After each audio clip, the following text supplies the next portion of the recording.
बिहार के दरभंगा जिले में पुलिस ने 5 दिनों के भीतर महिला हत्याकांड में खुलासा किया है। पुलिस के मुताबिक सनकी आशिक ने महिला की इसलिए हत्या की ताकि वह कहीं उसकी शादी में रोड़ा न बन जाए। आरोपी युवक को पुलिस ने साक्ष्य के आधार पर दबोच लिया है। पुलिस के मुताबिक मृतक महिला पकड़े गई युवक की प्रेमिका थी और उसके अवैध संबंध थे। उसकी हत्या उसने शक के चलते कर डाली।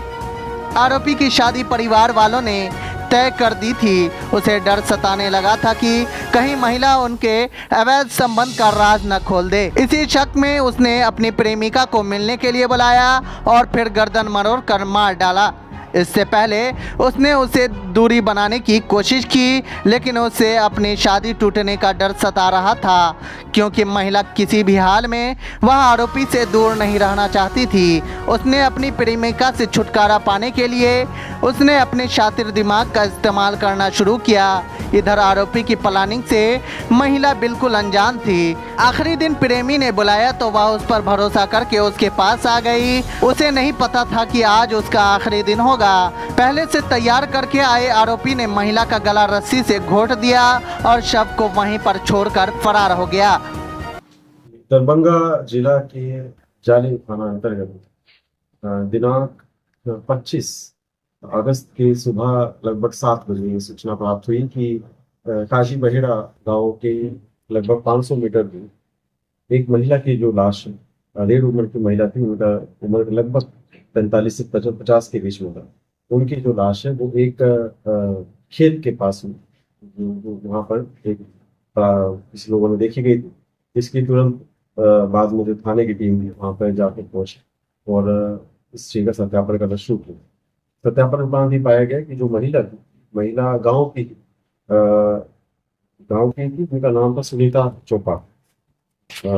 उनकी उपस्थिति पिछली रात से नहीं देखी गई, वो तब से गायब चल रही थी। इसकी मामले की गंभीरता को देखते हुए इसमें एक एसआईटी टीम का गठन किया गया।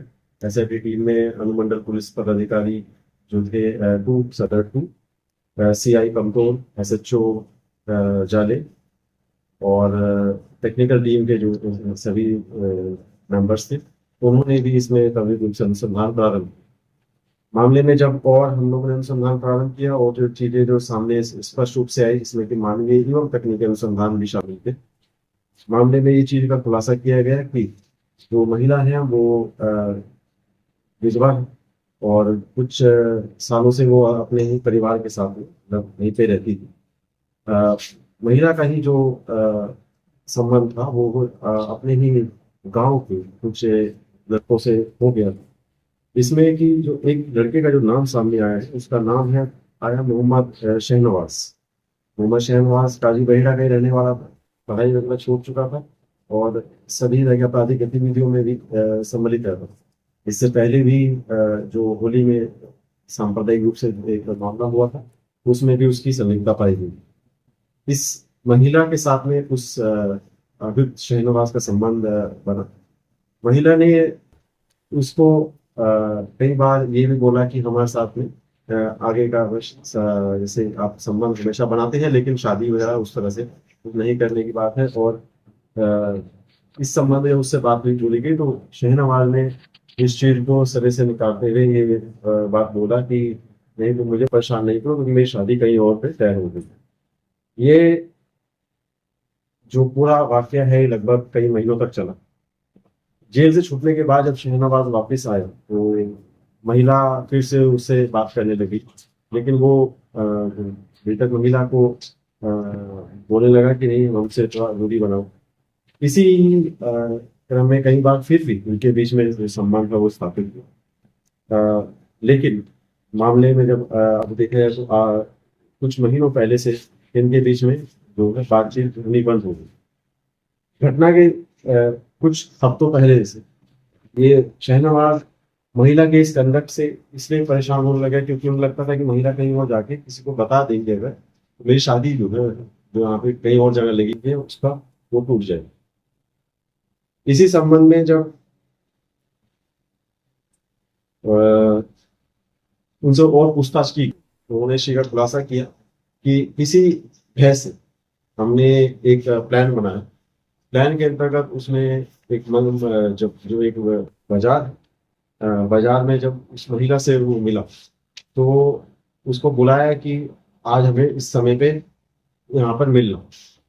उसी समय ही बाजार से इसने एक रस्सी भी खरीदी, तो उस रस्सी से खरीदी और शाम में जब महिला वहां पर उस स्थल पर आई तो जैसे ही मौका इसने देखा, मौका मिलते ही उसने महिला का पहले एक गर्दन को झटके से मोड़ दिया जिससे कि वो बेहोश हो गई। रस्सी से उस रस्सी का इस्तेमाल करते हुए उनका गला घोट दिया जिससे कि महिला की जो है मृत्यु उसी वहीं पर घटनास्थल पर हो गई। जो अपराध करनेकारी जो रस्सी थी उसको इसने छुपाने के लिए पत्थर से बांधकर नगर पास के ही एक तालाब में फेंक दिया। उस रस्सी को और उसके अलावा जो साक्ष्य थे जो थे वो हमने वहां पे एकत्रित किए जिसमें कि एफएसएल टीम का भी एक्टिव रूप से कंट्रीब्यूशन रहा। हथियार के रूप में जो रस्सी थी उसको हमने बरामद कर लिया गया। इसके अलावा महिला की जो चप्पल थी वहां पे वो उनको एफएसएल टीम ने वहीं से भी बरामद किया। महिला का मोबाइल जो था वो बरामद किया गया जो उनके पास में था। इसके अलावा और भी जो एफएसएल टीम जो कलेक्शन वो भी माननीय न्यायालय में प्रस्तुत किए जा रहे हैं। जैसे हमने बताया कि जो अपराधी है उनका पूर्व में भी आपराधिक इतिहास है। जाले थाना में ही उन्होंने एक पहले से ही जो सामाजिक दंगा के मामले से वो जेल जा चुके हैं। इस पूरे ही सफल उद्भेदन के लिए टीम ने जो भी बेहतरीन प्रदर्शन किया है उनके सभी पदाधिकारियों को हम पुरस्कृत करें। इनके साथ जो संबंध था वो तो क्लियर है, वो उन्होंने खुद स्वीकारा है। तो ये इसके अलावा जो ये बोलते हैं उसी इनका तथाकथित बयान है। ये आरोप लगाते हैं कि उनके साथ दूसरे किसी के साथ भी संबंध था, लेकिन इस बात की पुष्टि अभी तक नहीं हुआ है। क्या उम्र रही होगी महिला की सर? महिला की उम्र लगभग 45 साल। किस मामले में ये जेल से आया था बाहर? अभी मैंने आपको बताया सब जी, जी, सामुदायिक दंगा जाए। इसका जो इतिहास है वो आपराधिक किस तरह का किस प्रवृत्ति का है? देखिए जिस तरीके से हम पूछताछ से किसी जो चीजें क्लियर हुई, ये पढ़ाई वगैरह छोड़ चुका है, छोटे मोटे काम करता है और अपना वर्चस्व जमाने की कोशिश करता है गांव उस समाज में। उस तरह की गतिविधियों में शामिल रहा है। पहले भी जो तुमने बताया जो मार्च में मामला हुआ था होली में, इसमें भी इसका एक्टिव कॉन्ट्रीब्यूशन था तनाव को बढ़ाने की।